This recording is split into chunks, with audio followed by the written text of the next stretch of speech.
Hello and welcome to Bonus. This is episode number 8, and you join us at the dawn of copyright-ocalypse. A shift in policy at Google with regards to content ID has left many Let's Players and other YouTubers panicking and running for the hills, but more on that later. In the background we have some Killzone Shadowfall, probably, I would say, the best looking of all the launch titles. It's a beautiful game. Too bad the gameplay doesn't hold up to its visual appeal. But it's a competent enough FPS. This here is pretty much the first mission where you're given free reign in weapons and all the rest of it.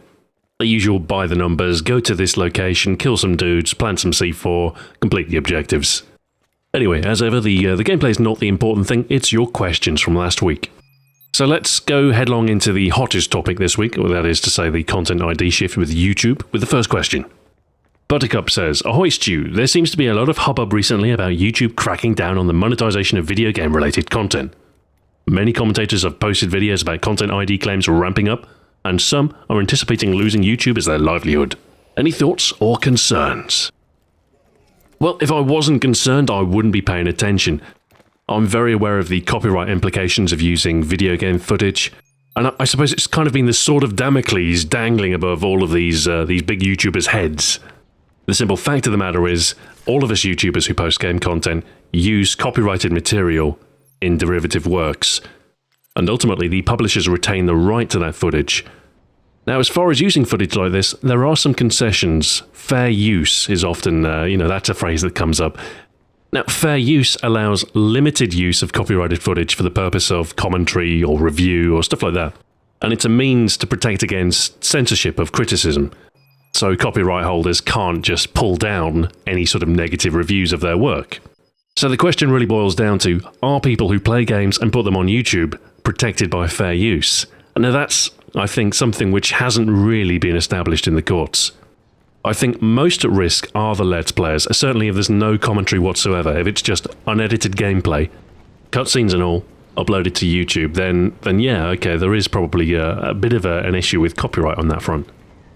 The key reason that publishers have been asserting their claims to copyright is to protect sales, and if people are watching games in their entirety on YouTube, then it doesn't take a huge leap of faith to think that maybe publishers are thinking, hang on a minute, we're losing sales here.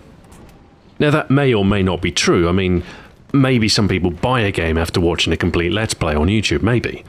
But to have an entire narrative experience laid bare on YouTube is, I don't know, it's a concern I think for the publishers definitely, and rightly so. Now, the usual counter-arguments in favour of YouTubers normally say stuff like, well, it's promoting the game, it's providing free advertising, and I think a lot of publishers do recognise the value of having people create content for their game. And some have come out and said, you know what, yeah, produce content, you have our permission to upload content to YouTube.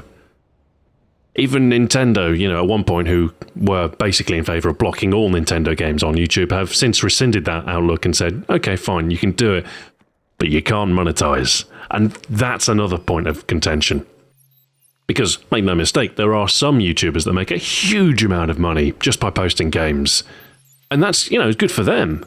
But it definitely takes them out of the non-commercial protection that the DMCA provides. As far as, how this will affect me, so far it hasn't affected me at all. I've had a wave of content ID things come through. Of my 200-odd videos that I have uploaded, only 2 came up with some copyright issues, and neither of those videos are currently public. Way back, even before I started the Modern Warfare 2 weapon guides, I uploaded some Grand Theft Auto 4 videos. This is back in 2009. I wasn't looking to make any money. These videos were never monetized.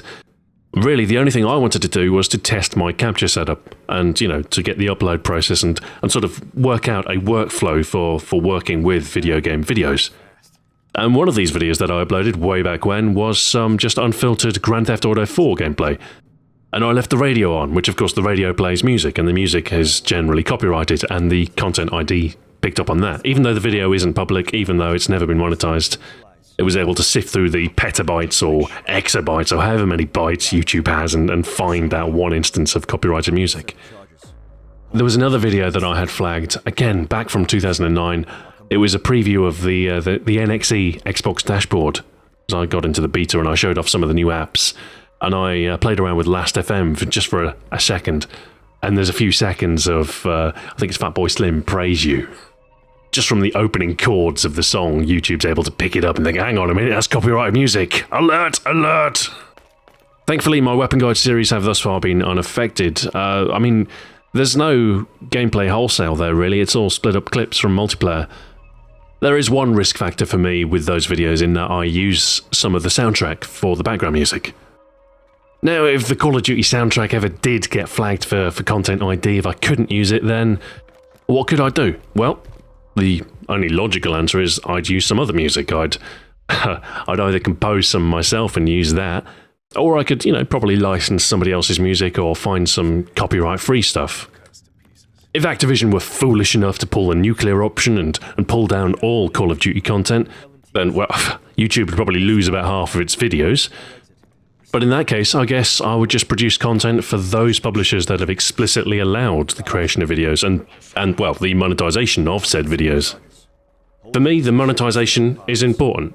Not because I'm greedy, but because this is kind of a full-time thing for me. I spend, every working hour in the week producing videos, writing scripts, recording voiceovers.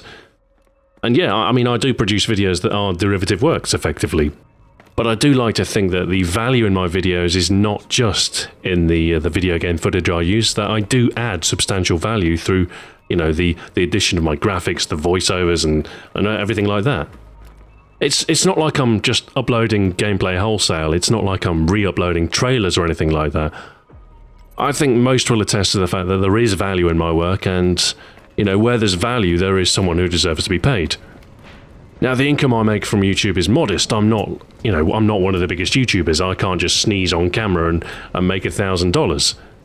I'd be lucky to make that from a single weapon guide, and a single weapon guide takes about 20 hours of work. This is not an easy job, despite the people who might think it is, and that's why there aren't too many people who can do or will do what I do. So anyway, with regard to content owners exerting their rights over their copyrighted material and its potential effect on me and my peers, of course, I'll be keeping a keen eye on the changes that are affected by YouTube in this regard. Of course, I'll be looking to minimize any risk when it comes to copyright. And if it turns out that ultimately making money on YouTube in this fashion is infeasible, then, well, I guess I'll be looking for employment elsewhere, because this is my job for the time being. Now again, this prospect doesn't scare me terribly much. I've held a regular full-time job for 8 years. I was a web developer for that length. And while it's something I don't necessarily want to have to do, I could probably find a job, in the digital creative field somewhere. I mean, I'm a one-man production studio, I'm sure there are many game publishers who'd be quite happy to have me on board. So, my outlook is pragmatic. If it turns out I can do this, then I will. If it turns out I can't, then I won't. YouTube doesn't owe me a living. I'm not going to complain too much if the money dries up. I'll just move on.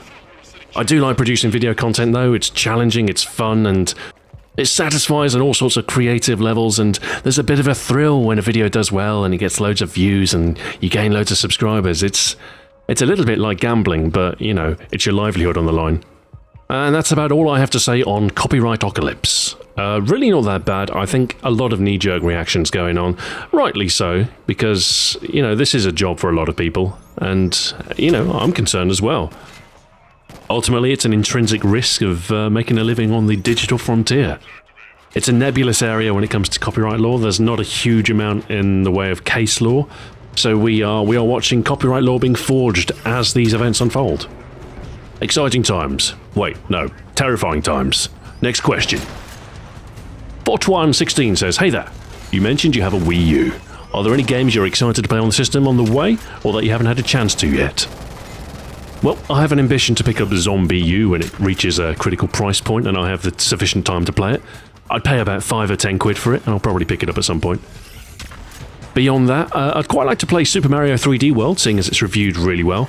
But I'm a bit time poor at the minute, and it's still full price, so I'm probably going to hold off until it comes down and I've actually got time to play it. But I'll definitely pick that up. Beyond that, I'm a big fan of the Cooking Mama series, so Cooking Mama 3, I'll probably pick that up, definitely. Otherwise, I've got my eyes on the reviews, and so hopefully when more good games come along, if anything, scores particularly highly, I'll probably, at some point at least, pick it up. Frank Sinatra's Pants says, would you possibly consider doing Star Wars Battlefront guides? It's not out of the question. I suppose it depends on timing. I am looking to break out of the habit of committing to longer series and maybe just doing short runs. And one thing I'd definitely like to do more of single videos, like one video for a given game. Like I did with Euro Truck Simulator 2 for the Trucking Handbook. Now that was a good video. That was 15 minutes, basically a primer on the entire game. 15 minutes on pretty much all the basics. And, well, the publishers liked it, the developers liked it, and a lot of you liked it as well. It's a valuable video, and I think I'd like to do more games in a similar fashion. So also, if Star Wars Battlefront reviews well, if I enjoy it, then yeah, there's a fairly good chance. Having said that, I'm not entirely sure when the game comes out, and there's a possibility of interference from other more major titles taking precedence. Pretty much everything else is going to go out the window as soon as Titanfall's here, for instance, and the same's probably true of Destiny as well. But yeah, I mean, definitely, I am looking to cover a wider variety of games, and once I finish this Call of Duty Ghosts Weapon Guide run, 30 episodes, I'll definitely be branching out into other games, getting out of the safe harbour of Call of Duty videos and doing, different content, more risky content maybe, but different content all the same. Ryan McNellis says, "Hey Stu, do you think that the new generation of consoles will last as long as the last?" Short answer, yes, for the principal reason that developing new hardware is incredibly expensive. So I think it's safe to say that this next generation will last as long as Sony, Microsoft and Nintendo will dictate. So we probably won't see the PS5 or Xbox 2 for, well, at least 7 years, probably 8 years, maybe even longer. And by that time, well, of course, the developers will have found their stride with regards to optimization, but there's only so much optimization can do. So as time goes on, there is going to be an ever-widening void between consoles and PCs, for instance. But performance is seldom a factor when it comes to games consoles. It's just not. I mean, people don't buy games consoles because they're the most powerful things on the market. They buy them because it's commoditized hardware, and they're relatively inexpensive, and they come in a box. The average consumer is all about convenience. They want something that comes pre-packaged. And I don't blame them. Convenience is a nice thing to have if you're not, really invested in something. Not everybody wants to build their own PC. This comes as a surprise to some people, for some reason. Presumably these people don't have jobs. They're probably young and have an aptitude for things technological. So, for the average gamer, the regular Joe who just wants to play games and doesn't want to have to learn how to assemble a PC to do it, commoditized hardware, consoles, have a very definite role. And while the twilight years of the Xbox One and PS4 won't be pretty when compared to some of the alternatives on offer, by then they'll be cheap enough and they'll have a large enough library of games that Microsoft and Sony will be able to just about push everything till 2020. I see some people speculating that this might be the last generation of consoles. I'm not so sure on that front. The nature of games consoles might change. There's been talk of digital convergence in terms of hardware for a long time now. That's kind of the gambit the Xbox One's going for, like an all-in-one media center. But commoditized hardware is pretty much essential for mainstream gaming to exist. Maybe something like the Steam Box will make some inroads, maybe, but they've got to erode the branding power of terms like Xbox and PlayStation first, and those are, they are Goliaths, really, when it comes to games. So that's my prediction. Consoles will endure, and they'll continue to endure, even in the face of vastly superior performance from PCs.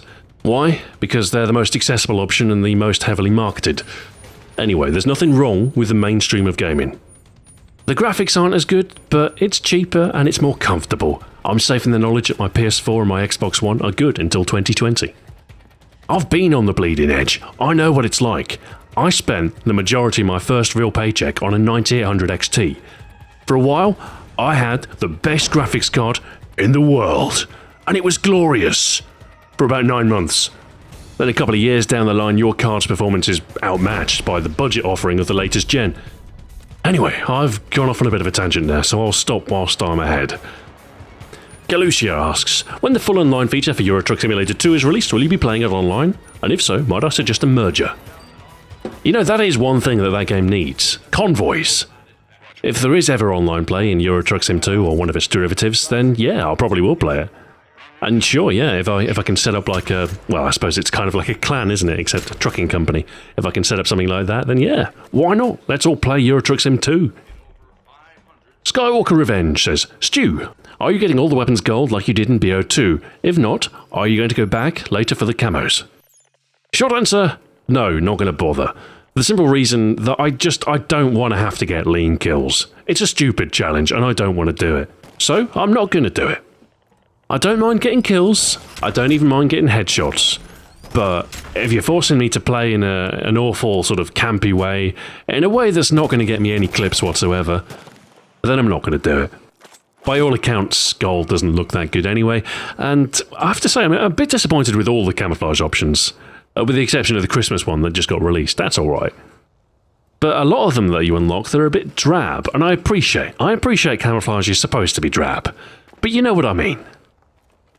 Dylan Whitmer says, you mentioned in this video potentially doing some Forza 5 content. What form would this take? Car reviews or track guides? I'm not 100% on this front. I've never done Forza content before, so I don't know what works and what doesn't work. So some experimentation is required, methinks. Now, I have a vague idea, and I'm going to try and do at least one episode of this. But basically, it's an episode on a specific car. It's kind of like a car profile. Just a short, maybe 3-minute, maybe 4-minute video on a specific car, a bit like a Top Gear segment, except not Top Gear, Forza. I have no idea how well it's going to work, but I'm going to give it a go and we'll find out if I ever finish it.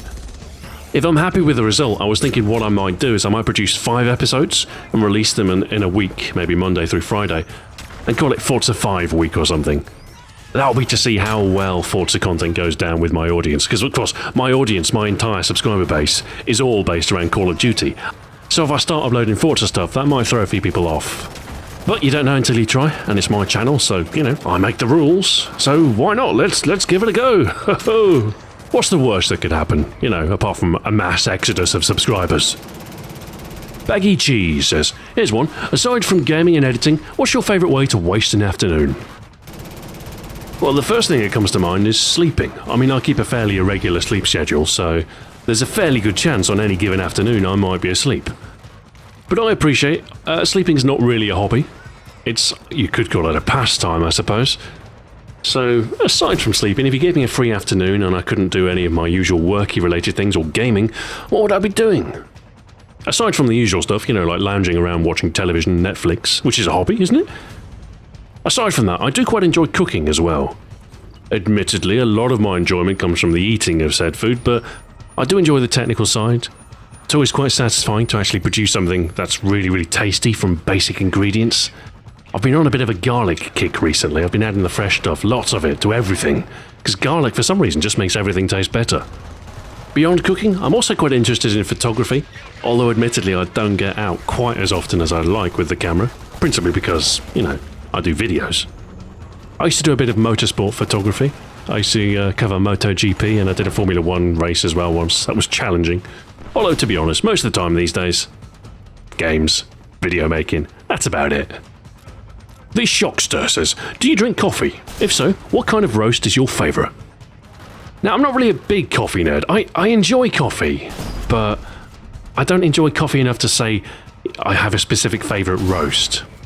So I'm not really sure how to answer this question. I mean, am I supposed to say, oh, I really like a mid-dark Ecuadorian 1967 vintage? I don't know. I just don't know that much about coffee. But I will tell you, I like good coffee. Fresh stuff, made properly, full flavour, nice espresso, decent creamer on it. Yeah, I can go for that. Politiform says, greetings Stu, would you ever open your YouTube channels up to sponsorship deals and in-video advertising? It's not like I want you to, but I do find it an interesting question since a lot of tubers in fact do this. Now, to make one thing clear, I'm absolutely not averse to YouTubers making money, and, well, you know, advertising deals can sometimes be very beneficial for little impact on a video.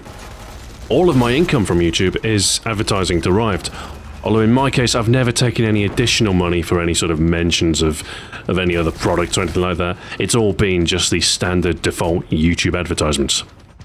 For other guys, there is money that changes hand behind the scenes. Sometimes it's pretty obvious, you know, if they mention a certain product. Other times there is money at work, acting in a more insidious way. Like sometimes there are financial incentives for YouTubers to cover certain games. I've never indulged in this, but you can bet a lot of other YouTubers have. And there's nothing really wrong with this. I mean, it's money for nothing, really. But I am of the opinion that ethically, there should be disclosure. Now, sometimes these offers, certainly through Machinima, they come with mandatory disclosure, like you've got to put a certain thing some boilerplate saying that this video was made with financial blah blah blah. Anyway, I'm of the opinion that if such an offer comes up for a game that I planned on covering anyway, then I'd be foolish not to take it up. But as far as promoting other products, I don't know, I'm a little bit resistant to it. I guess I'm a little bit cynical when it comes to stuff like yellow tinted glasses or an energy drink targeted specifically at gamers.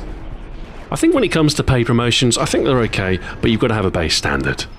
I want you to know, if a beef jerky company approached me and said, Stu, we'll give you free beef jerky for life if you just give us a 5-second mention at the start of the bonus videos, I would do that. I would be all over that. Beef jerky's kind of expensive, and I love beef jerky. It might be selling out, but I don't care, because I'd have beef jerky for life. On the other hand, if it was a case of, Stu, do you want a free pair of yellow tinted glasses? I'd be like, nah mate, sorry, not really. Anyway, that's about 20 minutes. That's the end of the bonus footage. Mostly taken up with copyright apocalypse, but a lot of people have been asking about it, so I thought I'd devote some time to it. So, leave your question for next week, and I shall see you then. Until then, farewell.